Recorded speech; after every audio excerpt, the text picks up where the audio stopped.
Stop using Sales Navigator with the same basic filters as everyone else. Job title, company size, and location. Everyone is contacting the same leads, and it's no wonder why they don't buy. That's why I spent the last 6 months deep in Sales Navigator finding ways to uncover hidden, untapped leads. I've discovered several filters and search tricks that are barely even used. So in this video, I'll show you exactly what those filters and tricks are so that you can actually build a pipeline of verified hidden leads that your competitors don't even know about. So let's get into it. Okay, so real quick, if you're new here, LinkedIn Sales Navigator is basically LinkedIn's premium search tool for sales teams. It gives you way more filtering options than your regular LinkedIn platform for finding your ideal buyers. You can also get started with a free trial when you first sign up. That being said, this is going to be a more advanced Sales Navigator tutorial, but if you want a more beginner-friendly walkthrough of the platform, you can click this video here and then come back to this one. All right, first, when you open up Sales Navigator, you want to click on Lead Filters. And here you're going to get a list of filters, and this is where most people, when they search for leads, they apply very basic filters like company headcount, current job title, seniority level, geography, and industry. And I'm not saying that these filters are bad, but I'm saying if you are trying to look for hidden, untapped leads, then you need to narrow down your list even further and get ultra specific, which we'll get to momentarily.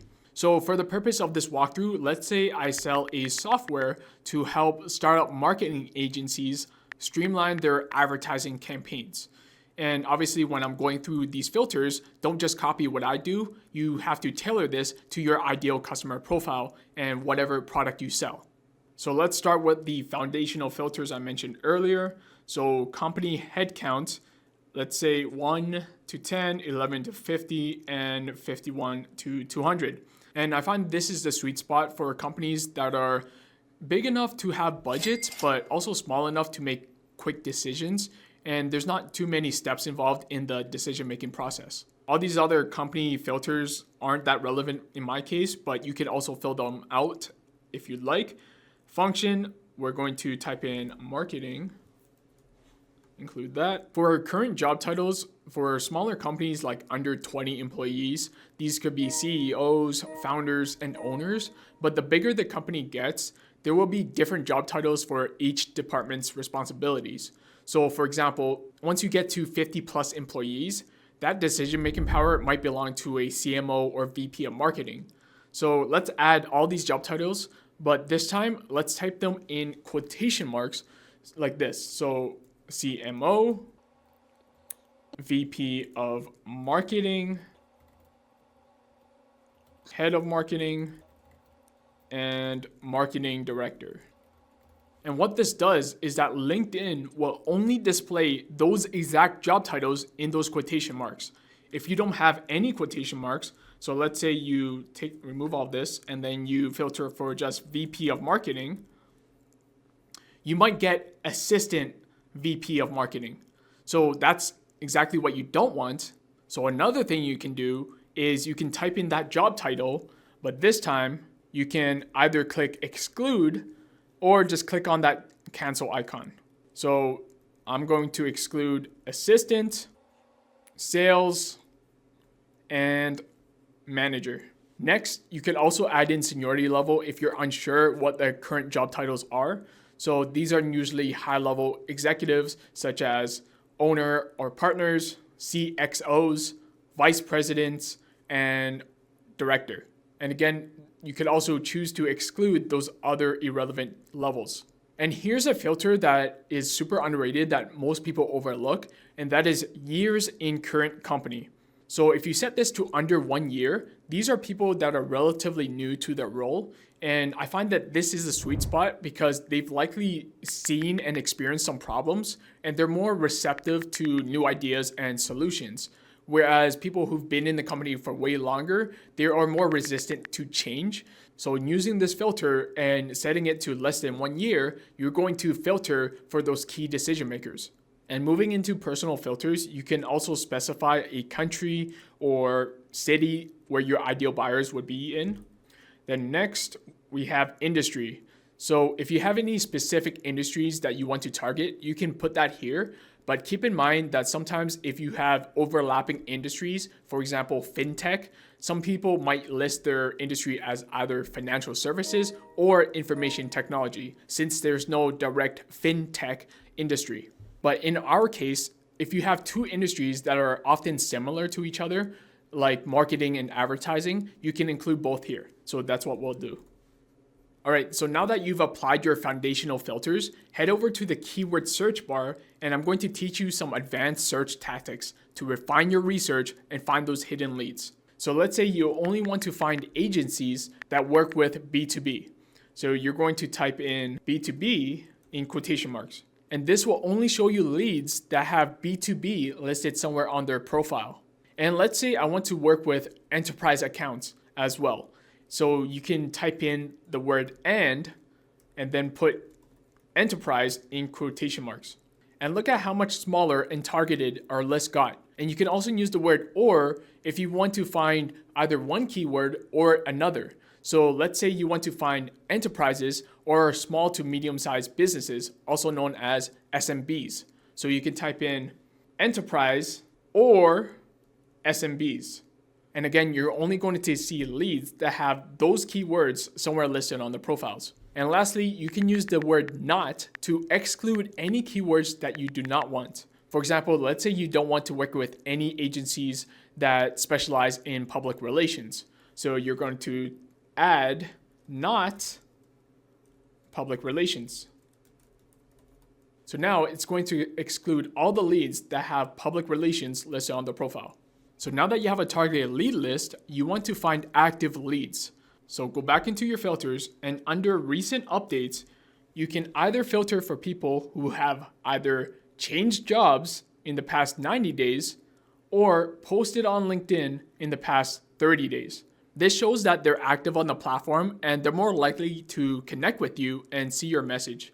But keep in mind that people who've switched roles in the past 90 days still might be settling in, so they might not have enough context or authority to take action, which is why I prefer to use the years in current company filter that I mentioned earlier instead of this one. Another thing you can potentially check is buyer intent filters at the top. So any leads that are either following your company or viewed your profile recently, you can filter for them here. But again, just because someone has followed your company or viewed your profile doesn't always mean that they're ready to buy just yet. So these filters are kind of limited, but it's still nice to have just in case you want to see if there's a warm way for you to introduce yourself. Don't overly rely on this because it can be hit or miss. Now, there's one last important step before you start your outreach. There's an option at the top of your page called Save Search to get notified of new results. So anytime a new lead with this exact filter matches your criteria, you're going to be the first one to get notified so that you can reach out to them before your competitors even know about them. So make sure that this setting is always on. Now, if you want to learn exactly what to say to your prospects, we have a whole video on LinkedIn outreach strategies, and I'll leave a link in the description below so that you can go check it out after this. So as far as Sales Navigator capabilities go, it'll take me a couple months to reach out to these leads if I just relied on LinkedIn InMails because you only get about 50 InMails a month. So the best way to maximize your response rates is actually to get their direct contact information. And for this, we're going to use a different platform called Prospeo.io. And if you're currently using Sales Navigator for prospecting, let me show you why Prospeo gives you a serious advantage. So once you're on Prospeo's contact database, you can go ahead and apply all the filters like you did on Sales Navigator. But as you'll notice, Prospeo has even more advanced filters than Sales Navigator.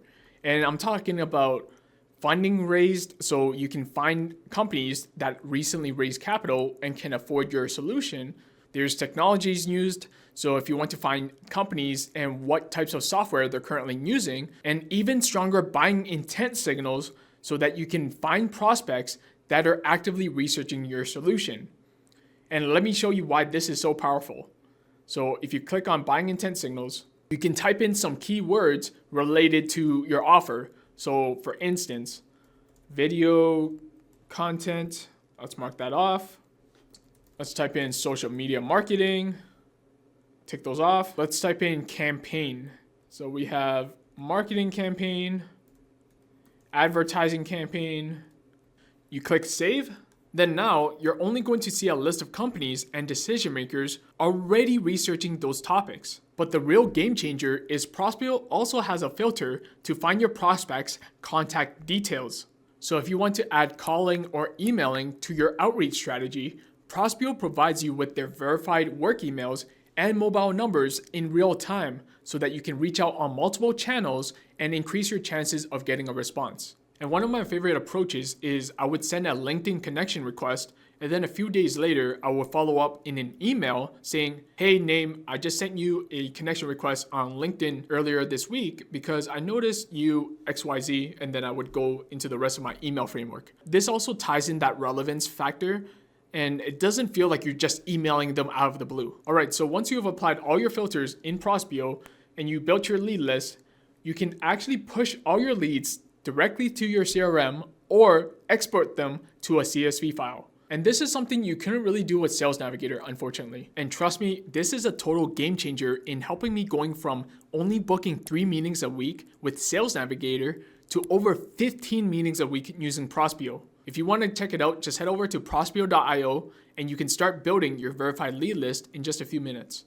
And that's exactly how you can find hundreds of targeted leads from Sales Navigator and instantly expand your outreach with verified contact information using Prospeo. If you want to find the best filters for Sales Navigator and Prospeo, check out the Notion document in the comments below. Remember to like this video, subscribe to the channel, and if you want to learn the 7 dark psychology hacks to sell anything, check out this video here, and I'll see you there.